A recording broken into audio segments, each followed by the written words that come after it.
Yang dimaksud dengan uang bekerja untuk kita adalah uang yang diinvestasikan, uang yang dikelola, yang dimasukkan ke dalam instrumen investasi seperti properti, saham, reksadana, dan lain sebagainya. Jadi, uang yang kita punya itu tidaklah diam, tidak mengendap di rekening atau tabungan.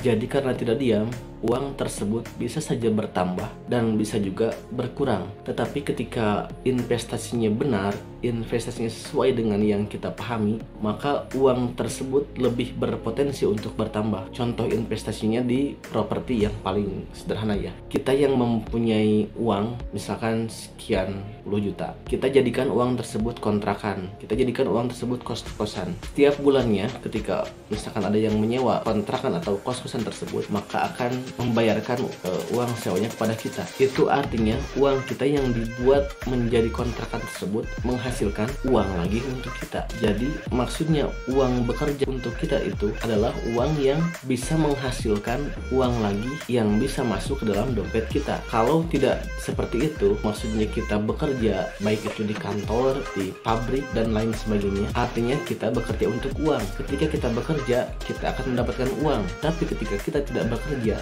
kita tidak akan mendapatkan uang. Beda halnya dengan yang diinvestasikan. Contoh yang paling gampang itu dengan kontrakan. Ketika kita tidak bekerja pun, maka uangnya akan tetap masuk karena ada orang yang menyewa, karena ada orang yang menggunakan tempat yang kita kontrakan tersebut. Nah, dengan begitu, apabila kita mempunyai uang yang cukup untuk berinvestasi, cobalah berinvestasi. Tetapi sebelum kita berinvestasi, pelajari dulu tentang investasi itu apa, baiknya kemana, dan pelajari juga tentang macam-macam investasinya. Jangan sampai kita berinvestasi di portfolio yang tidak kita pahami. Itu namanya judi ya. Contoh kita belum paham tentang saham, lalu kita coba-coba investasi dengan berharap mendapatkan keuntungan yang lebih besar. Nah, kalau tanpa ilmunya itu bisa saja termasuk dengan judi ya. Tapi kalau kita pelajari dulu, meskipun baru sedikit, tuh masuk dalam tahapan belajar. Jadi begitulah penjelasan singkat tentang uang bekerja untuk kita.